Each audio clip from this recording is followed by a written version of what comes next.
one of the things about this practice that's important to understand is the need for dedication, the need for commitment, and the need for patience. That's not an accident that that's said, because if you can't give yourself the time it takes for your brain to change and for your mind to change, then you're just going to suffer with being frustrated unnecessarily. You don't have to be frustrated. Just trust this process and trust the time.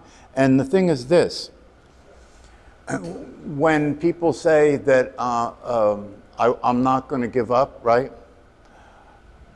I actually recommend that you do give up. And what I recommend that you give up is trying and investing in this with an interest in what you're going to get back, right? See, the nature of the mind works that way, right? The mind always wants to know, what am I going to get? And how long is it going to take to get it? Say you're not looking for something. Your mind is still... Oh yeah, because until you're transformed, until you wake up, you and your mind are the same thing. You and your mind are the same thing. That's why when people are judging and evaluating, I try and help them to get off the hook by telling them, you never judged or evaluated anything. Your mind did, but you don't know the difference between you and your mind. That's why you're suffering. And if you do know the difference between you and your mind, then you realize that it doesn't matter if it judges and evaluates, because that's not you. That's a machine. And it judges and evaluates because it needs to do that to help you to survive. It's a survival machine. Now, I wanted to say something about that tonight. You know, when I was reading, I forget who it was. I think it was Peter Coyote that was talking about this. I believe it was. And he said something that really opened something up for me.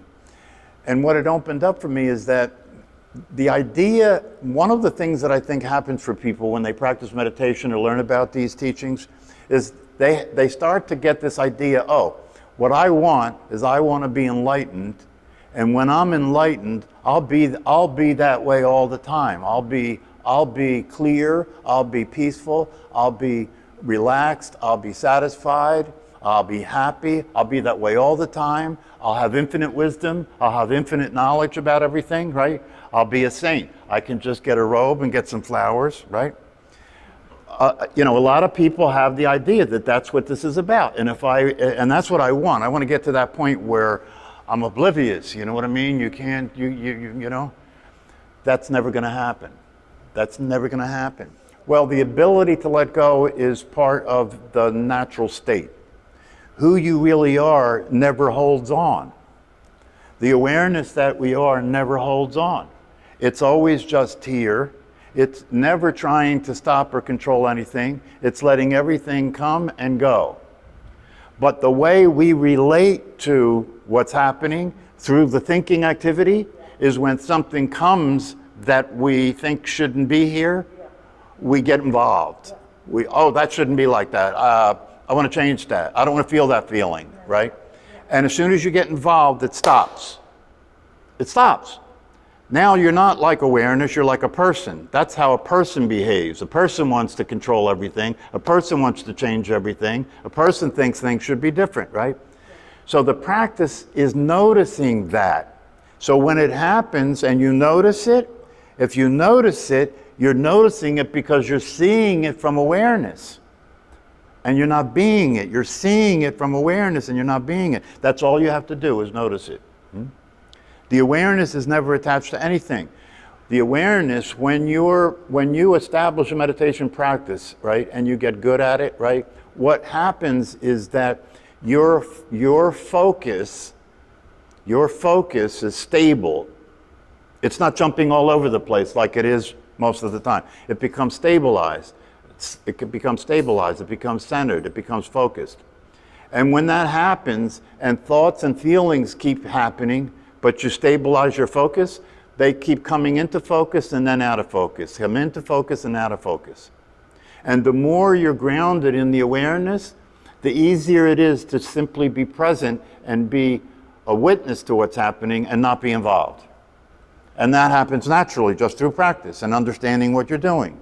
The two wings of the bird. One wing is the practice of meditation, the other wing is to be a student and learn and develop understandings.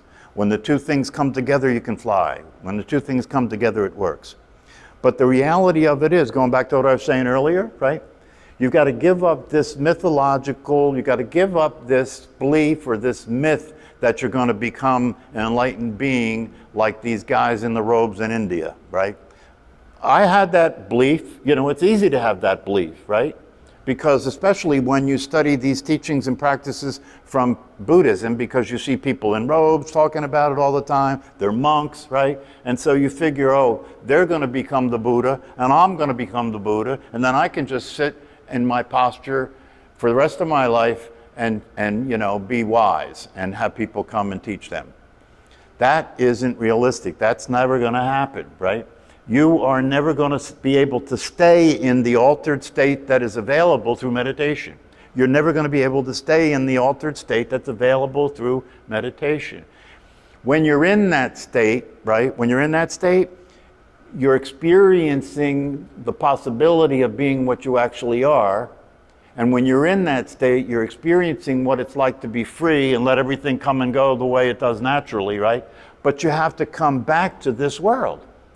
And in this world where we do business, right, where the traffic is that you live in, right, you have to come back to this world. You have to be back in the personality. You have to identify with the body again, right? But the difference is you're not that. You're using it to function. You're not the personality. You're using the personality to function, right? But you have to come back and be the personality. It's like Ramesh Balsekar said.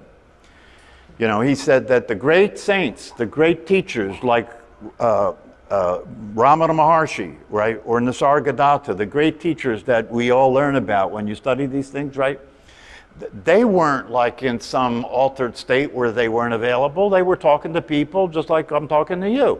They were separate. They were being a separate person in a body, right?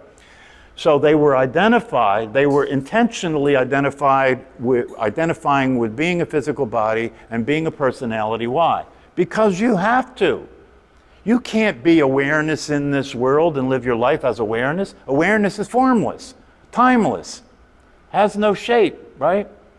Only exists in the present moment, has no form, doesn't think, doesn't feel, doesn't act. That's what awareness is. You can't be that in this world.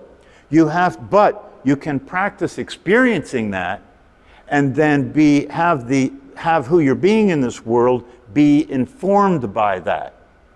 So have your being in this world be grounded in that truth.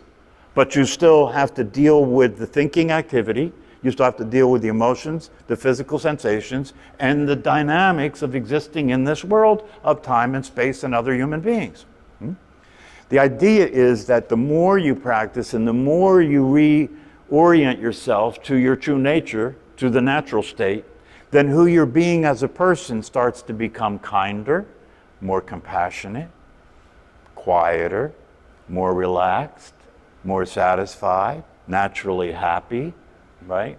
Naturally able to function very effectively in the circumstances they find themselves in.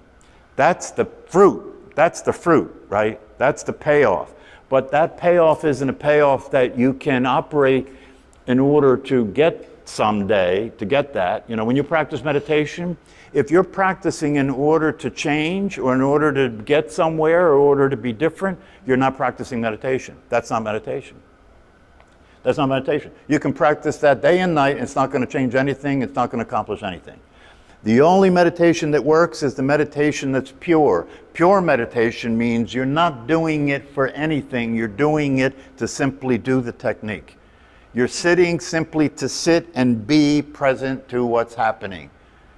You're developing your ability to presence yourself, to be present to your life, to be present to your thoughts, to be present to the emotions, to be present to the circumstances. And that presence that you are is the awareness. The personality can't be present. The personality can't be present because it's a program. It's not awake. It's not aware. It's not alive. It's a program. It exists only when you think about it. You as a person only exist when you think about it. If I ask you who you are, you will tell me what you think.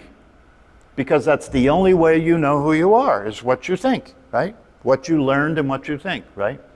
But this you that you think you are, this is a very important part of the process.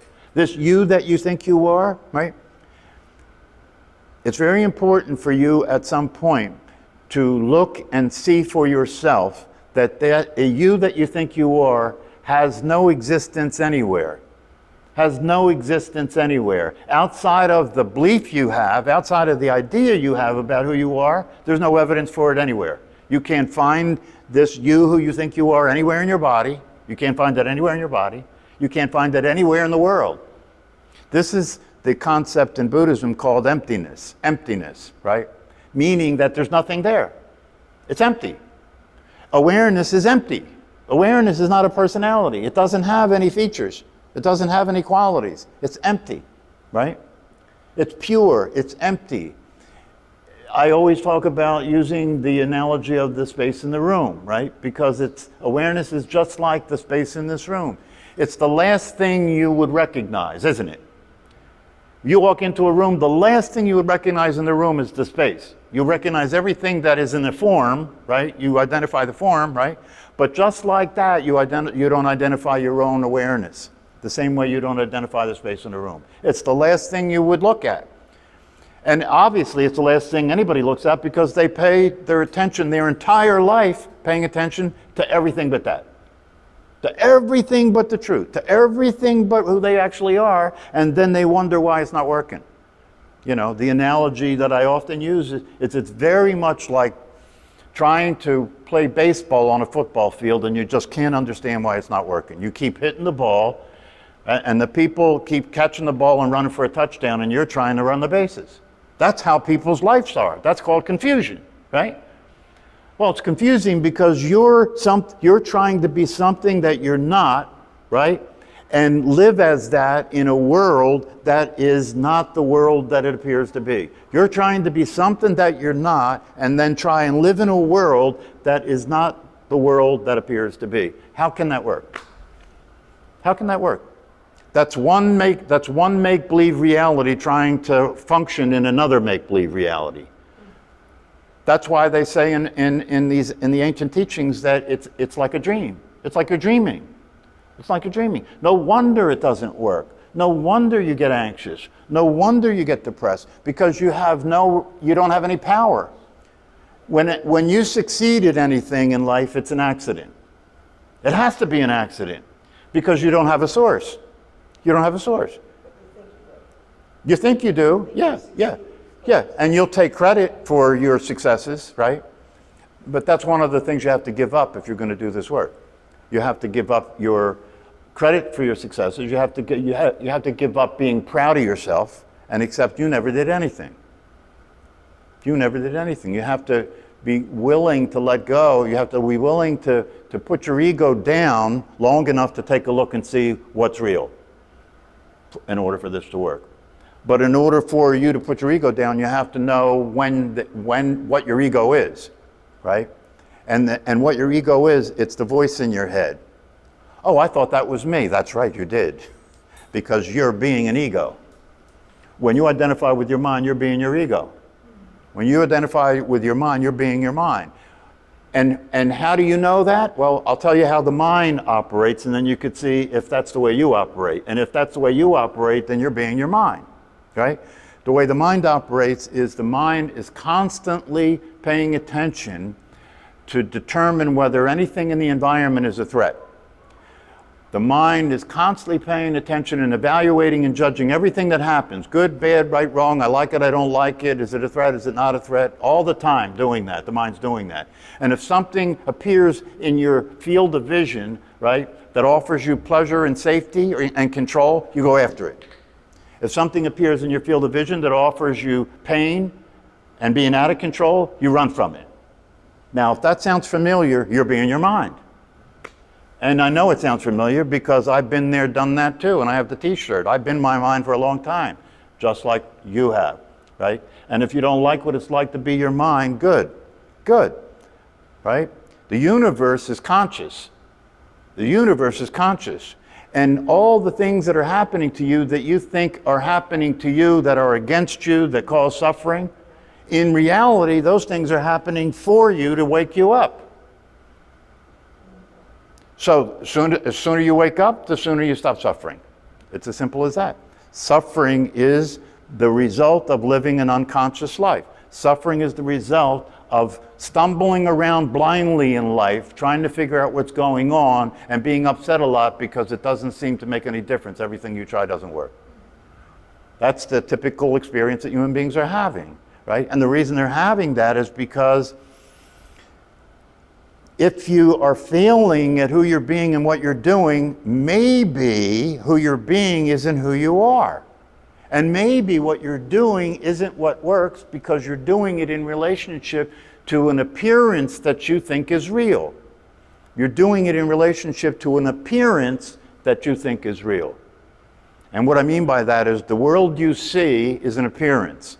And if you think that that world is real, and you try and interact with that world as if it's real, when you succeed, it'll be an accident. It'll be an accident. And then you'll think, oh, I know what I'm doing now, right?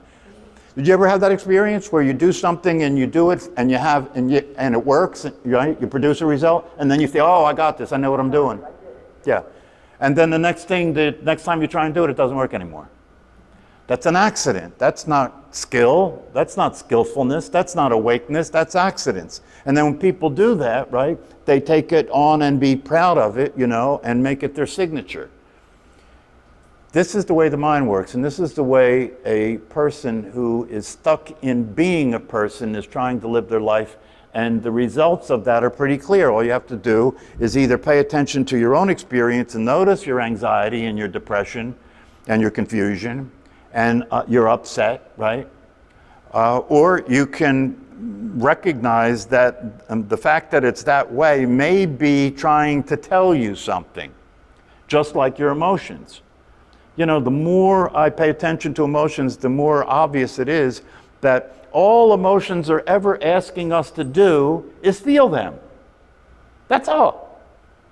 We don't have any choice about what emotions come up, and we don't have any choice about what thoughts come up, but we do have a choice about whether we relate to them, and we have a choice about how we relate to them, right? If we can get ourselves separated from the thinking activity and pay attention, we can start to see the possibility that all I have to do to be free is let go. All I have to do is surrender to what's happening.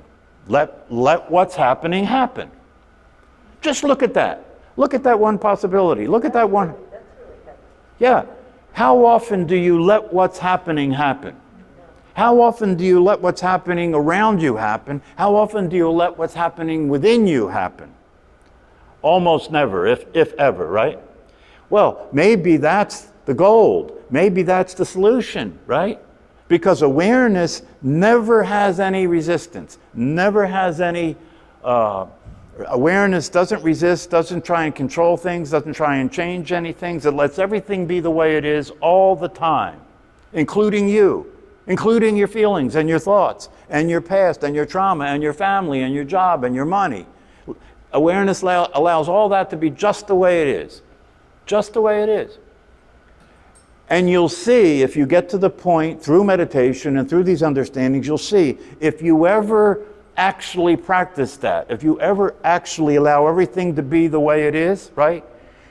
That's the experience of being awake. That's the experience of enlightenment, to allow everything to be the way it is, no resistance. Because when you do that, you're being the awareness, because that's how the awareness is.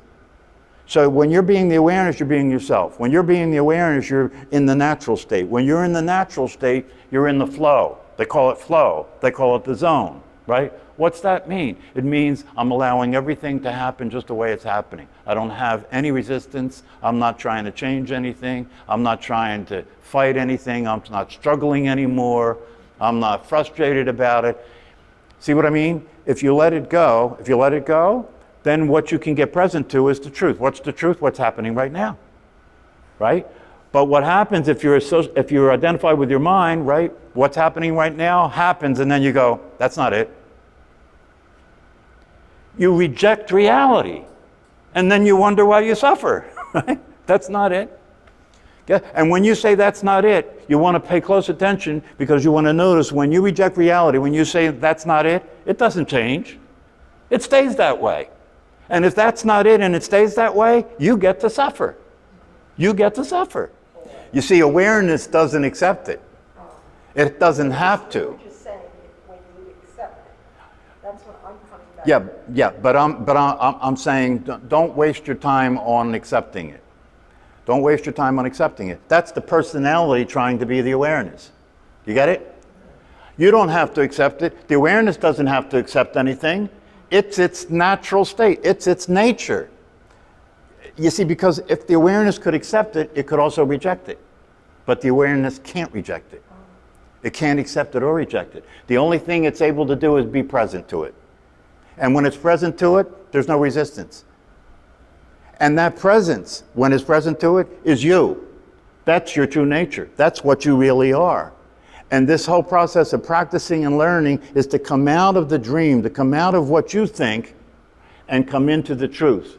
Come into the experience, not the thought, the experience, the direct experience of reality. And through practicing meditation, you are moving, you're gradually, every time you practice, you're moving incrementally toward that full contact and that full connection to the truth of what you are. And you can't stay there, right? But you can visit every time you meditate, right? And you can get familiar enough with it that even when it's running in the background, you're aware of it. And while it's running in the background, you have to be the person, and you have to do business as the person, right? But because it's running in the background and you're aware of it, it's always informing you. It's always that which is determining how you're being with what's happening. It's what's determining how you're being with what's happening.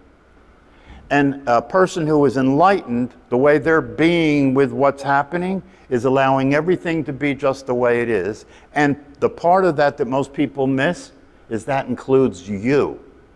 Allowing you to be the way you are, right? And allowing your thoughts to be the way they are and your emotions to be the way they are. They can do whatever they want when you're not identified with them. They can do whatever they want when you don't think you're that. Because when they're doing whatever they want, you're awake and aware and you're seeing what's true and what's real, and you won't follow them when they're not accurate. But when you're not awake and you don't see what's real, then you'll follow them because you think that that's the way to function. You know, I'll do what I think to do. Good luck with that. I'll do what I think, right? Thinking is the biggest addiction for humanity. Thinking is, people don't realize that you can actually know what's going on without thinking. They don't realize that. If you tell somebody something, they'll say, "Oh, I'll get back to that. I have to think about that." What do you got to think about? You know what I mean? You're aware, just be aware of what's there. That's all. You don't have to think about it. See, if you think about it, you're going to interpret it and you're going to turn it into something that's consistent with the way you are. But if you don't think about it, you're not going to turn it into anything. You're going to let it be the way it is. And then you're operating in reality. It's not that deep. It's not that deep.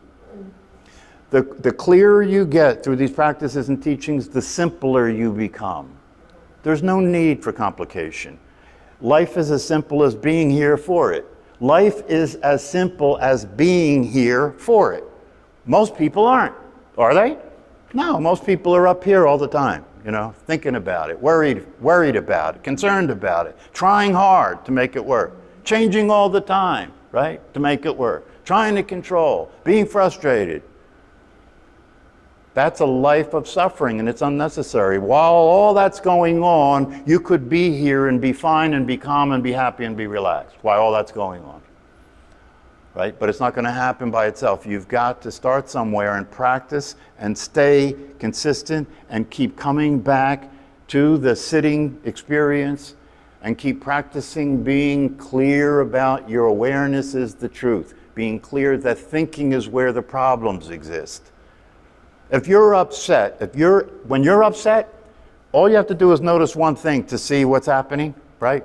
Your upset is coming directly out of your thinking, isn't it? It's coming directly out of your thinking. Well, that should be enough for you to start to wake up and realize if you're upset and you don't want to stay upset, right? Move your attention away from the crazy thinking you're doing. Stop being crazy. Because when you identify with that thinking, you're crazy. You're crazy. You know, and for some of you that I work with individually, you know, when we work together, right, at some point, I have to get a little more intense with some people, right, to wake them up, right? And so I use shorthand instead of going into the details. I just say, you're crazy. She's as innocent as I am, or as you are, right? So it's not about that. It's about seeing what I'm pointing to, right? And when you're here, the personality is going to try and squirm around and get out of this because it's getting cornered here, right? And so what it'll do, it'll try and change the subject. It'll try and bring something else up that's not really related to this. And if I stop you when you do that, I'm not trying to beat you up or make an example. I'm just saying, come on, wake up. Wake up. An aware, awake person contributes to the conversation. They don't change it. Personality can't get it because the personality only exists in your mind. Well, then I would like to be aware of my awareness more. Who would like to be aware of your awareness? See, until you can catch yourself being the personality, you can't stop being it. Until you can catch it so it don't come out of your mouth. If it comes out of your mouth, you already committed yourself, you see.